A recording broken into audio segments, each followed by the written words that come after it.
This time on Roadkill, breaking everything and fixing nothing. It's Freiberger, Chappelle, and... the 4x4 Pacer. It's back.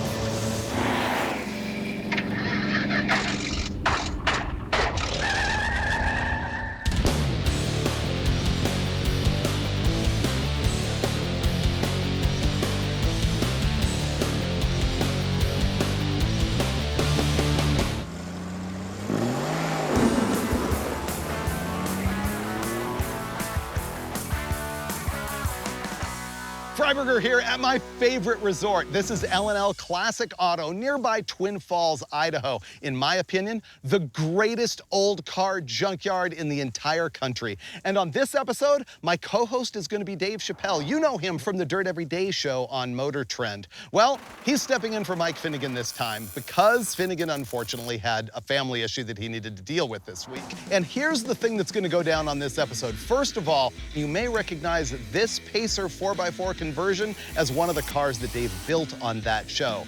But I told Dave that we were coming down here to look for a door and fender for a little Dodge D50 mini truck that he picked up recently that he absolutely loves. And he's nagged me via text a bunch of times, hey man, do you know anybody who's got a door and a fender for this thing? And so I was like, yes, I know a guy here in Idaho. So I've told him we're gonna be looking for D50 parts. In reality, I'm gonna surprise him with the Pacer that they built on Dirt Every Day. Here's what the car is. It's a 1976 AMC Pacer, and it has either a 232 or a 258 inline six. I don't know, doesn't matter, doesn't care. It's not gonna make power either way. But they put a lot of cool stuff in this when they converted it to a four-wheel drive. The transmission is an NP435. It's a granny low four-speed. It's got a Dana 20 transfer case. It has Dana 44 axles with 410s and lockers. And of course, these supple and brilliant 35-inch Super Swamper Bogger tires.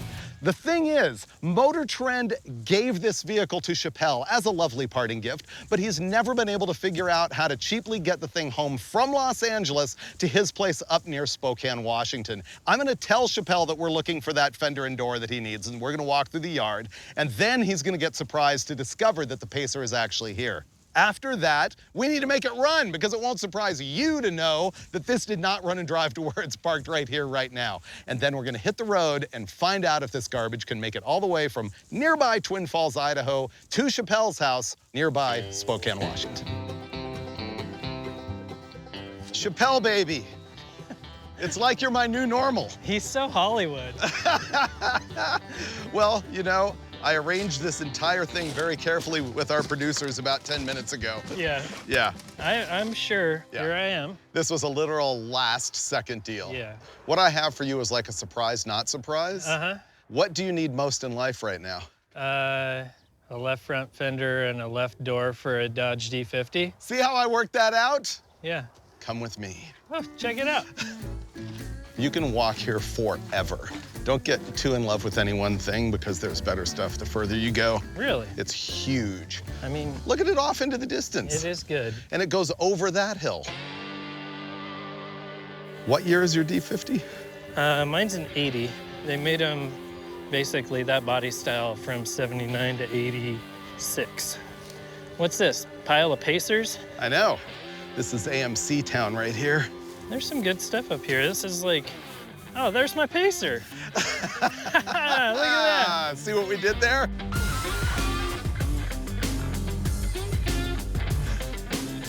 You really got me there. What are we doing with this thing? Well, our initial plan had been that Finnegan and I were gonna come here, make it run, and drive it home to you. Uh-huh. But then when Finnegan couldn't make it, I'm like, what's the next best thing?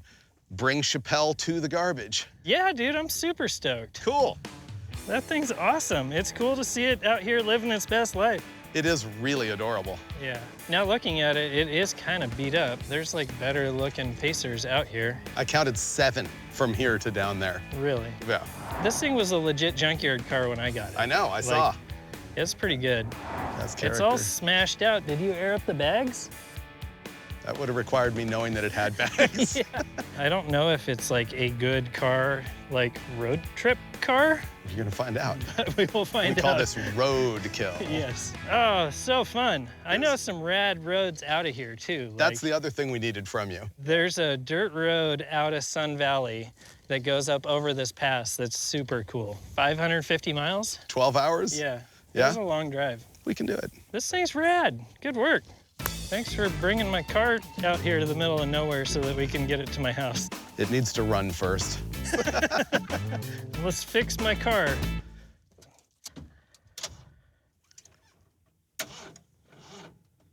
Well, first of all, I don't hear a fuel pump running. Those guys are running to get us a battery, and so we're going dreaming right now. Yeah. This is the acceptable roof line to me, the business coupe, because the longer roof line's no good. It says it's a 48, it lies, it's a 49. This is a great car, the little business coupe one. That's pretty good. The business coupe is key. This is what I was coming down here for. Oh, yeah. This is just like yours, right? Yeah, this is a 55 Merc. Mine's a 56 two-door post. 56 Mercury. Mine's a Medalist. Yeah. A Medalist sedan, yeah. The sedan and wagon had an 1.5 inch taller windshield than these. Yeah, this is better. So I want to cut the roof line here. I want to cut the whole package tray out. I actually just want to chop the back down a little bit and give it a little bit of a rake. Are you gonna sink the window? A little bit. I'm gonna graft it back in so that it's a post car. This is flawless. You should get it. We can Sawzall it off and strap it to the roof of the Pacer. Yeah. Yeah. And there's the 61 Thunderbird that's way better. So much good stuff. Uh-huh.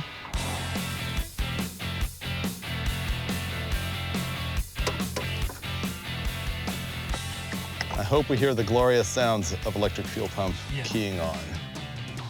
Let's start with that. Go. Key is on. Oh, I didn't hear fuel pump. Hang on. It shouldn't be on a switch. It should be controlled by the EFI. Yeah, it's now loading. This has a Holly Sniper 2-barrel kit on it. Why is it not fuel pumping? Cranking. It sort of wants to run. I wonder if it might just be out of gas. Well, the fuel pump would still run. You would hear it go, Cranking. okay?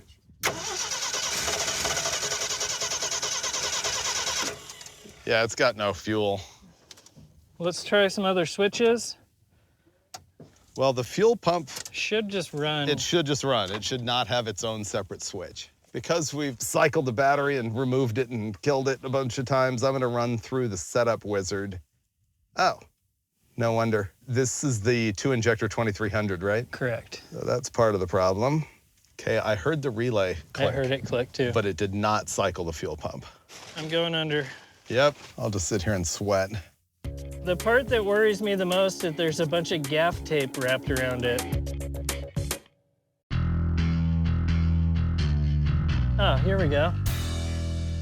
The stud for the power is broken off and the nut is missing. I will hold it on there. Go ahead and cycle the key. Ready? Yeah. There, yay.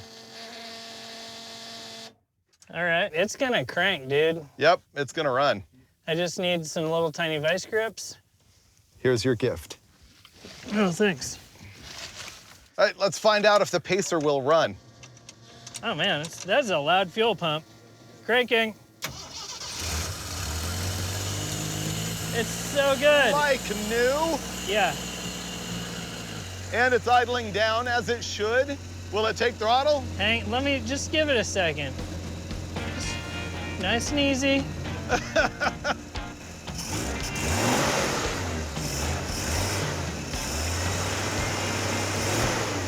Sweet. It's pretty good. Man, gonna drive this thing to go get lunch? That's what I was thinking. Wow, this is great. It's got some clutch noise. It even has the normal exhaust leak. Yeah, the cream of the crop of four-wheel drive Pacers. We're gonna go shop for parts, if this thing will drive okay. This has front air suspension, and it would appear there's no air in the bags. Man, the clutch is Clutch is way up there yeah. and chattery. What is rattling so bad? far are we driving this? That's a drive shaft clanker. We're trying to drive around the yard. We made it 100 yards or less. I've discovered now that the front drive shaft is rattling against the exhaust, which is because the front airbags for the front suspension have no air in them, and so the exhaust is too low and the axle's touching everything and all that stuff. And the clutch is also super hinky. The clutch is really not happy. Oh, wow, I see why the clutch pedal's got so much travel now. The problem is on your Z-bar, the arm on the upside is about this long and the arm on the bottom side's about that long. I don't think we're gonna solve that clutch issue. No, that'll tell us how to fix it tomorrow. Not. Yeah. Yeah, but I think we can solve the drive shaft hitting the exhaust just by putting air in the front airbags. So we've got a Schrader valve here. Tyler from L&L here has got a quad that's fully equipped for everything that you need, including the Sawzall we'll need later. Yeah. And he's got a compressor that we're using to fill up the airbags. I would say that's good. Okay. Thank you. See if it's any better. That seems all right. Yeah. Wow, that clutch pedal's way up there. Yeah, there's Something's hinky in there. D50, huh? Yep. It's a really good D50. Everything I promised you from the start. Right here. Oh, this is it? See that? Look at that thing. Yeah? I see a big old dent in the driver fender. What? You said mint. Oh. More minter than what you have. It does have just a ding right there, but that's a bonk. Bottom's rusted out. I kind of say we grab the door and the fender. I'm kind of crushed. Top of the show, I established that the only thing he needed in his life was a door and fender off this truck.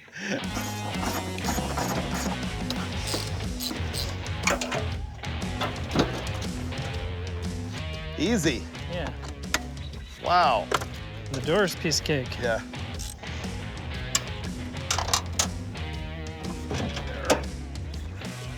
Ta-da! Oh, we're making moves. Let's go see if we can find that Merc. We're gonna go shopping for a vehicle that we need to cut the whole top off of.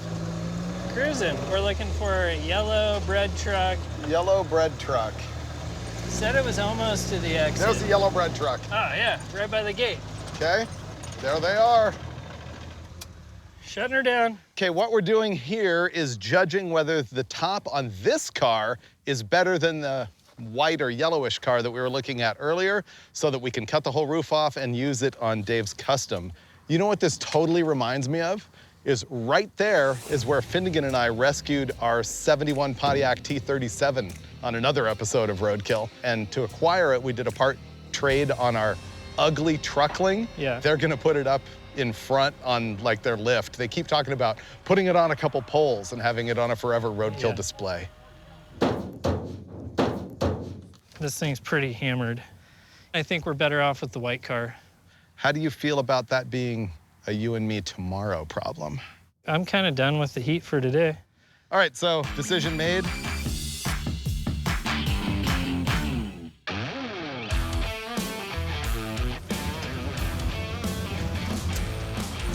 Pacer Rescue is becoming a parts running mission. I know, I'm stoked. We're gonna cut the roof off this thing, strap it to this thing, and get out of here. I've got the Mercury Slayer.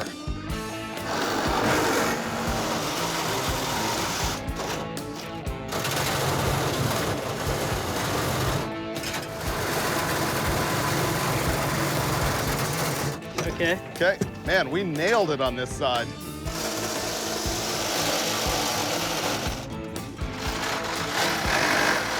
This is the last cut we need to make to get the top off.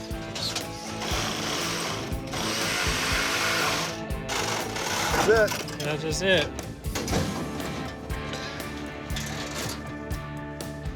This is awesome. Yes, it is. Oh my Whoa. gosh, I'm stoked. This will be so convenient when we need to work on the engine. And it'll be like driving with a chopped top. Yeah. Ha! This is everything I hoped it would be. But we have one more thing that we want to attempt to acquire. There's a Pinto with a mint rear bumper, and I have a Mustang 2 also. I have a whole pile of junk cars. And my Mustang 2 really needs that chrome bumper, so. See if you can get it off of there. I'm gonna tell you that's aluminum. It really is. Yes. That's cool. No wonder it wasn't super shiny. It won't hamper the performance of the Pacer on the way home. Feel pretty good about that. That's not going nowhere. I think we're about ready to drive out of here. All right, and we're off. We look good. I feel we have extra shade, not to mention an insulating layer. It's amazing, really. Wow, the sniper's reporting. How we doing over there? You are clear. All right, I guess we're gonna drive this to my house. Normal NP435 power shift, I wouldn't worry about that. Getting a little more shake out of the roof than I was expecting. All right, that's top gear. Well, it's shaking because the tires are flat spotted, I think. Yeah. I feel like the engine is not the rotation problem. No, the engine's great. It's a clutch. And the trans isn't popping out. Yeah, I think the double decker's pretty solid. it is. It's not bad. We're headed out of town and we already know there's a problem, not charging.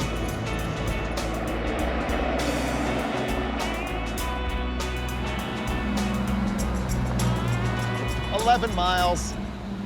Issues so far, the charging system seems weak. It Yeah. might work if it'll maintain, I'm okay with it. Yeah, The cooling system seems weak. but it's If it'll maintain, I'm okay with it. We're gonna run in for parts. We need the alternator, maybe a regulator, air compressor, and something or other. Look at that auto parts store. Oh, I've been here.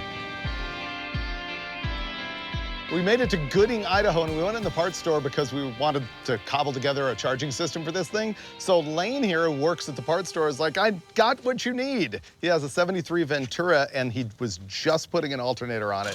So we're gonna take off this Delco, or It's just a whatever it GM is, one wire. GM one-wire alternator, and see if we can cobble that onto the AMC. Take it over there, see if it'll fit. If it Cool. is, it's yours. We got some parts. I guess we gotta scoot this roof back so we can open the hood. For the first of many times. Yeah, that wasn't too bad. Yeah, that could have been worse. Oh, dude. It's all in the wrong spot. It's gonna hit the intake manifold is the problem. This isn't gonna work. Well, the alternator that guy wanted to loan us is not gonna fit on this. So I'm gonna troubleshoot the wiring a little bit and see if this ancient alternator can be made to work more. It's going down the road at 12.1 to 12.2 volts. It wants to be, 13.2 or something like that. Key on. All right, that's got a big 3 volts to it. That has 2.7, so there's a lot of drop there. Okay, and down here, that one's happy. Okay, start it. Now it's 12.2, so the battery went down when we fired it up. What I'm doing now is bypassing the external voltage regulator, and I'm gonna excite the alternator or turn the alternator on by jumping it directly to the battery just to see if it will charge at all. All right, fired up, we'll find out if the alternator will charge while being excited. Yes. 12.8, 12.9, 13. Yeah, that's good. If it stays below 13.8, it's gonna be fine. We're gonna bypass the voltage regulator that was in here and go straight to the battery with it, but we're gonna clip into the wire for the front air locker. That way we can have a switch inside to turn the alternator on or off, because it does draw a bunch, and we don't just want it going straight to hot and draining the battery when we're parked. This is like a electric supercharger for your electrical system. Yep, All right, so where are we at? We're at 12.1 right now, yep. and you flip it on. Did you hear it load the engine? Yeah, See? 12.6, 12.7. We're charging.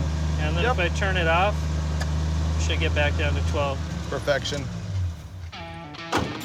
Now. Let's roll, make 100 miles. All right, leaving Gooding, Idaho.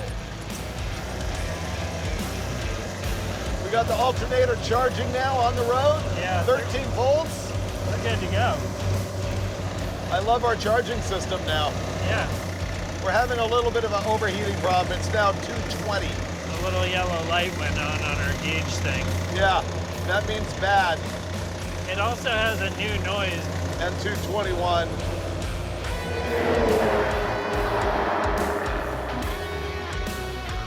And now Dave's taking us to a place that's going to be a dirt road. It's supposedly a shortcut. 40 miles shorter, come on. That's pretty good. Yeah. All right, we're rolling into the Sawtooth National Forest. The lights are working perfectly as a voltage regulator. That's awesome. Yeah, They actually draw a lot of power. I can tell.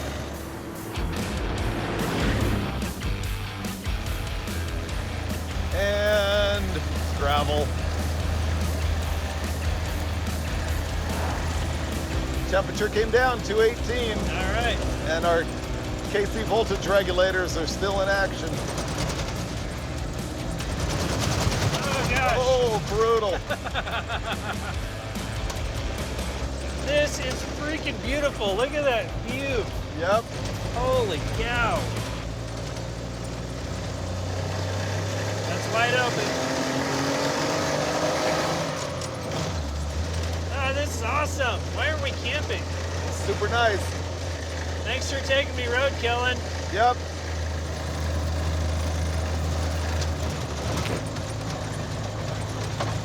Oh, fuel pump just went out. Did it?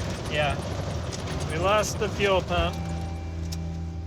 The engine just died on this trail, and it's because of fuel pressure. Remember we had the locking pliers, just grabbing 2 threads on a little stud, holding a wire to it? We paid the price. I can't get out. Ah!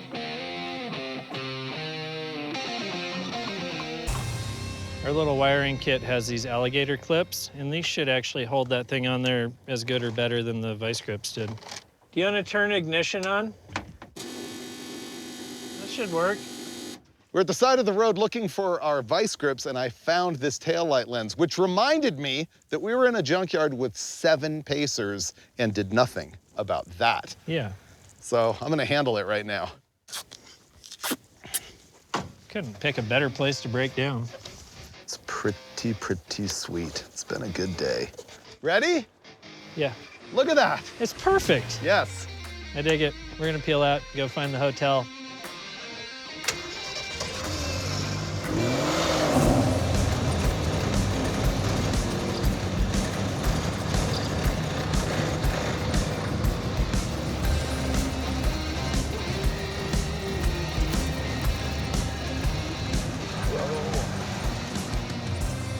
It's good. Done. This is Chalice, Idaho. I think we covered 90 miles today. This thing's mint. So it might have a few kinks that need to be worked out. And it does. Done for the day. We'll see you tomorrow.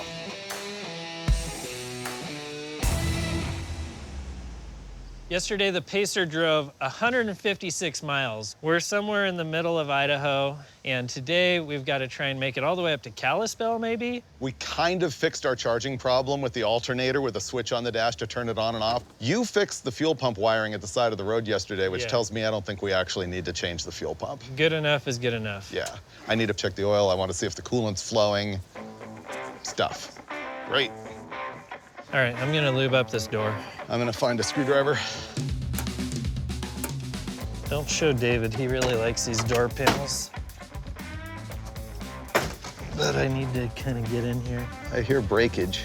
Don't tell him. Haha! I feel like I am door latch master.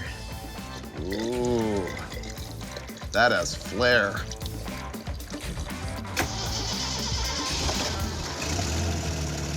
It must have a thermostat. It's not moving at all. Or a faulty water pump. Or that. We're gonna ignore that for now as well. Slam the hood and put the Mercury top back where it belongs on the car. And our problem is, especially on that dirt road last night, that it is shaking a lot and it's sort of turning itself into a trapezoid this way, and we're concerned that it's gonna crack the A-pillars up here because it doesn't have support. So we've got a genius method to strap it down, hold it down, and give it a little bit more support so that doesn't happen. Wait for it.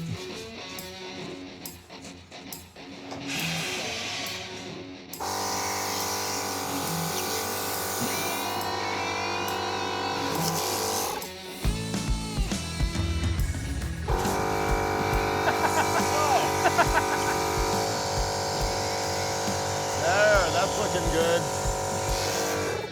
There we go. Yeah. Okay, this is doing exactly what I pictured that it would do. Yeah, this is amazing. Yeah, cool. Let's hit the road. Do I get to drive? You're driving.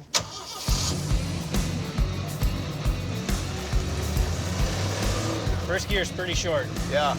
I didn't think you'd need it at all. Yeah.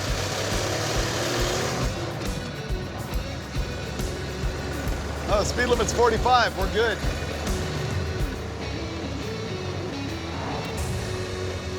Your kiddie pool is gone. Where did it go? We already lost the kiddie pool? Skylar's picking it up. Thank you. The pool just left the building.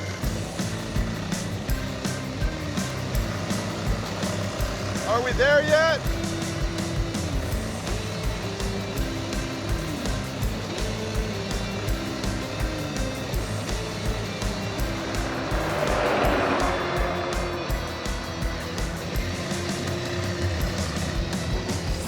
Oh, tire rub.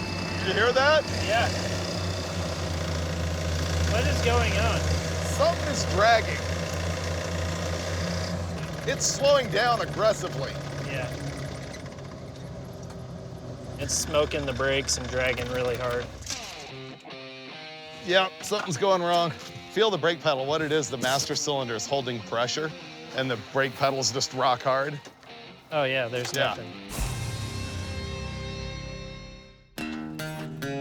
Finally, we've met a problem we can't ignore.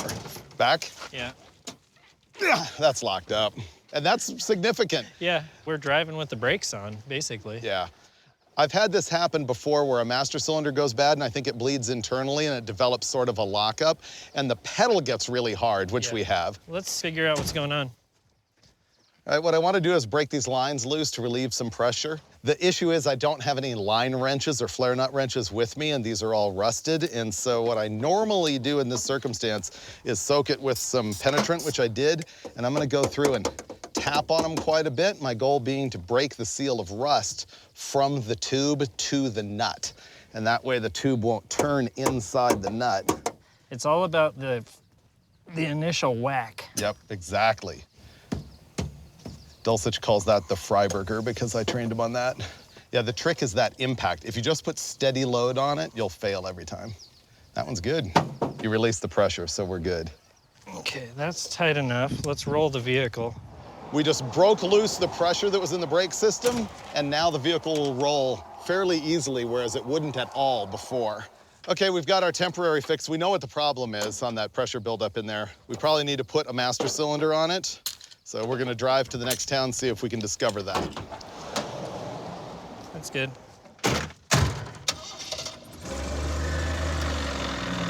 It's gonna be like a rocket ship. Rocket sled on rails. I got it.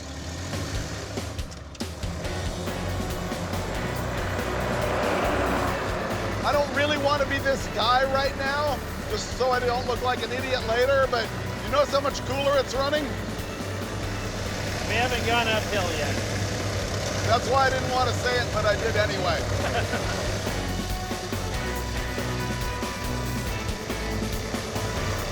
Salmon, Idaho. We're making miles. This is the episode where we continue to generate problems and never fix them. We've got cooling, we've got charging, now we have braking problems. They were dragging real bad. They were dragging, but they're not problematic enough to where we can't drive through all these problems. That's the thing. We're driving like the oddest car on the planet, and we can't get parts. Yeah, imagine what it looks like when you walk into a parts store in Idaho and say, I've got a 76 Pacer and I need a master cylinder. Yeah. That's a big zero. And so we're not gonna be able to fix that. I think The thing we agree upon is when you have a problem and you know the problem, you understand the problem, you can ignore the problem because you can drive around it. And it's working. Yeah. If something catastrophic happens, I agree, we need to fix it. But right now, I say we just keep flipping switches and slowing down on the grades. We are in Salmon, Idaho. It's time to beat feet to Spokane and see if we can actually like put some of these parts on my vehicles. How many miles is that? We started with 340. 400 this morning. We've gone 60. We have a long ways to go and a short time to get there. Let's go.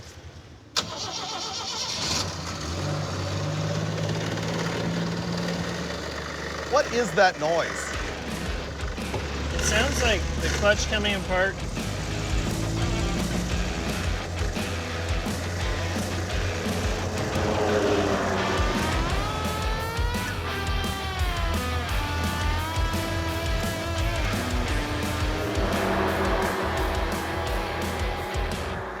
We just crossed into Montana, and all of a sudden, the Pacer is just pacing. Not so much when you're turning right. It just smokes the tire on that fender.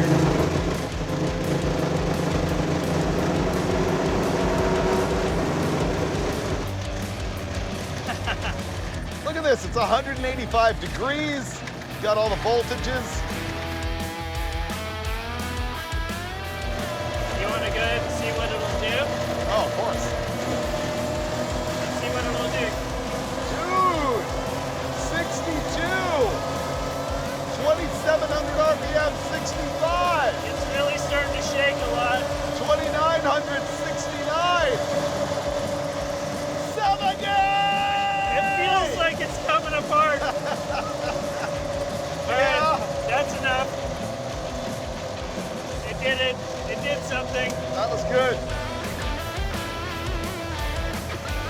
The clutch just keeps getting worse and worse. Now it's not even coming all the way back up. Shift it with no clutch. We are 8 miles from Missoula, rolling into town. I have an idea. Let's go on a road trip and find how many things we can break and not fix. This might be that episode.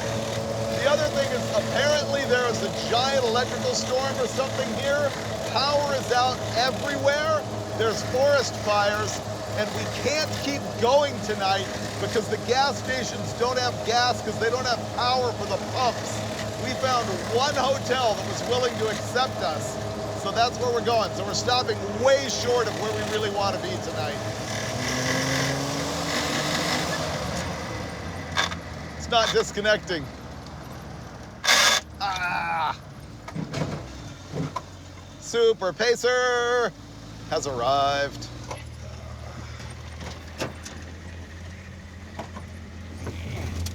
Junk. Man, It was so good. earlier today this thing was great. We were singing its praises on that hill. The clutch has always been engaging like extremely high up. Now all of a sudden it's engaging right off the floor. I think that the clutch fork is off its pivot inside the bell housing. Oh, it popped off the ball? Yeah, there's a ball like this that the thing pivots on, and instead it's all like here. Look at it, it'll be crystal clear to you immediately. Yeah, no, you want to go get dinner? Wasn't there a fire nearby? We're not pushing it into the fire. We can't park it over there? No. How about nearby? That is doo-doo. Yeah. Everything that's going wrong is going wrong inside here. We can take the springs off, pull this off, and see if we can finagle the fork back to where it wants to be. See this? Yeah. The throb bearing is looking fine. It's okay, good. The rod is rubbing the firewall really hard. Yeah. All the geometry involved is like not right, obviously. No, the Z-bar is such radically different lengths on each arm. Well, that one's so long and this one's so short. this is the push rod, basically goes between the Z-bar and the clutch fork, and it's just metal on metal and rubbed almost all the way through. So the way I see it, to fix this means removing the transfer case and the transmission and just all that stuff, and then we don't have parts, and then we have to fabricate stuff so it's not garbage again, and that's at least a full day. Yeah, parts possibly available, because I'm sure it's just a standard whatever 10 spline clutch. I can't figure out how to get the fork out of this bell housing. Yeah. It's way too much bulk to come out. So the question is, fix it or drive it with no clutch pedal? I mean, we can drive it with no clutch, especially if we're about to get on the interstate. Right. This is the look of defeat, albeit temporary. Well, we arrived here in Missoula and we're having clutch linkage disasters. We've looked at as much as we can. There's no amount of standing and cursing at it that's actually gonna fix it. Dave does have friends in town. We have potential for fixing tomorrow. We also have potential to drink beers tonight and pretend none of this happened. Yep. Drive it home, no clutch. That's the thing. All right, let's get out of here. Basically, this is how you do it. There's the right way to do it, the wrong way to do it, and the way we're about to do it. We could fix this by taking the transmission out, doing a clutch, doing all this stuff. We could ignore it, or we could go and try and bolt some strap from the hardware store on the clutch linkage and make it work. The clutch linkage was going from a rod that's here, pushing on a lever here, and it's kind of like doing this number and not working right. So we're gonna take these guys and try and extend this pivot point down so that then it pushes straight. It makes sense in my mind. Okay, my job is to mangle modify this clutch linkage so that it engages the throwout bearing in its happy place. I've marked that piece of metal under there about what I think needs to happen, and now Dave's doing the same thing. We'll take the average of the two and then do what Dave wants to do. We got our little piece of scrap pre-cut from the home store. And we're just gonna drill a couple holes in it, mock it up in there, make sure everything looks okay, which it will be, and then we will install it. Hopefully the hole in the arm is right about that size. Yeah. This is gonna work fantastic. I know. Can you grab those vice grips? I don't know why we bought hardware when we have like 3 pairs of vice grips. It's not even trying to make chips on it. Really? Yeah. We can just leave a pair of vice grips on this and it'll be fine. Okay. This is kind of legit. Great. Pretty solid. I guess go ahead and try and actuate it. That is really stiff. The problems are really internal. We tried. It's not working. Shoot, man, what do you want to do? Drive it with no clutch. Okay. All right, I'm undoing the repair because it didn't work, for one. And if we do have like an emergency situation, I feel like the factory stuff is less likely to break. So I'm taking our little fence strapping out of here and we'll hook it back up to where it was. We're off. Chappelle's gonna make me embarrass myself first. Yeah. I'm gonna get schooled. Oh, the other thing about driving with no clutch pedal is you gotta start it in gear, which fortunately this does well. Perfect.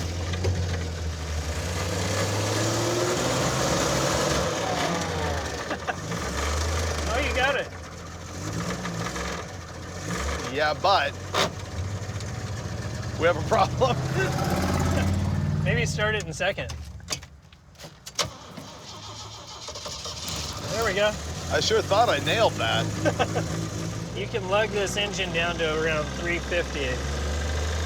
Oh, here we go. Second to third. Clutchless shift is second and third. Nice.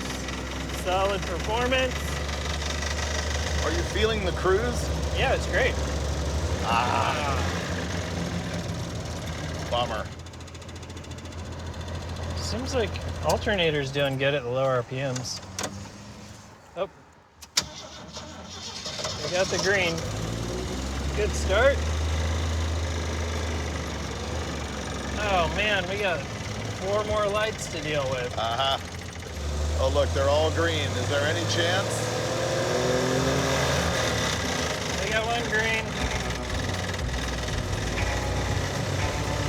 Did it. Nice. All right.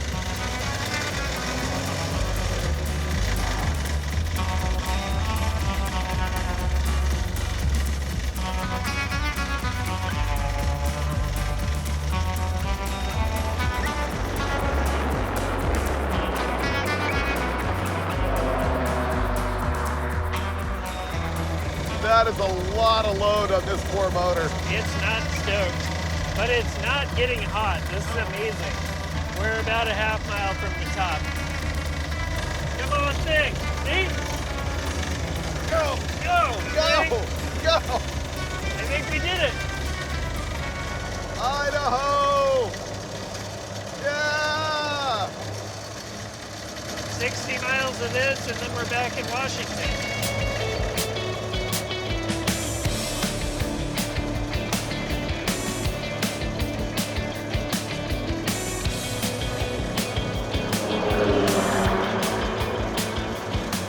Just think if you'd gone down and tried to drive this back home yourself. That would have sucked. Heck yeah! Now it's the home stretch. We did it! Idaho, Montana, Idaho, Washington. I mean, I don't mean to give you damaged goods, but you may have noticed that it's making a little noise. I'll have my mechanic look at it. Okay. This is us. Coming in hot. Woo! Ah. All right. Ah, I survived. It's Hazel.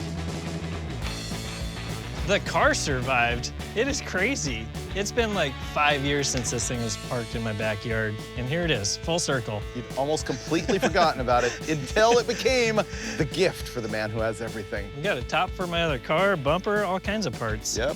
I can't believe it made it. This thing came out of a wrecking yard, then went to a wrecking yard, and then we just did this epic road trip. That was wild. David totally surprised me with this. It is just such a crazy cool build, and to see it parked in the back lot at Motor Trend, it was kind of killing me. I'd been trying to buy this thing back from him for probably the last year. It's pretty amazing. I'm stoked that it's here and I can fix a couple things on it and continue to enjoy it. You know, at the end of every roadkill, I attempt to find something that I've learned. And this time, the big takeaway is that when you know the rules, you can find a way to break them. Mechanically, that's what we did here. This junk drove 600 miles. We broke the alternator and only sort of fixed it with a manual switch that we made work. We had an issue with the brakes dragging, then relieved some pressure and drove it with a light touch on the brakes so that we lived through that. The clutch entirely left the party, and I was able to drive it 200 miles without ever touching the clutch pedal. Best of all, we put this whole episode together in about 10 minutes. We visited the greatest junkyard ever and surprised Dave Chappelle by delivering him his car back in sort of a backhanded way. I love the Pacer. I also don't need to drive it again for a while. But we did some real good here. We got some new body parts for Dave's D50 and a new lower, cooler top for his 55 Merc. And if he ever finishes that project, perhaps you'll see it in a future episode of Roadkill.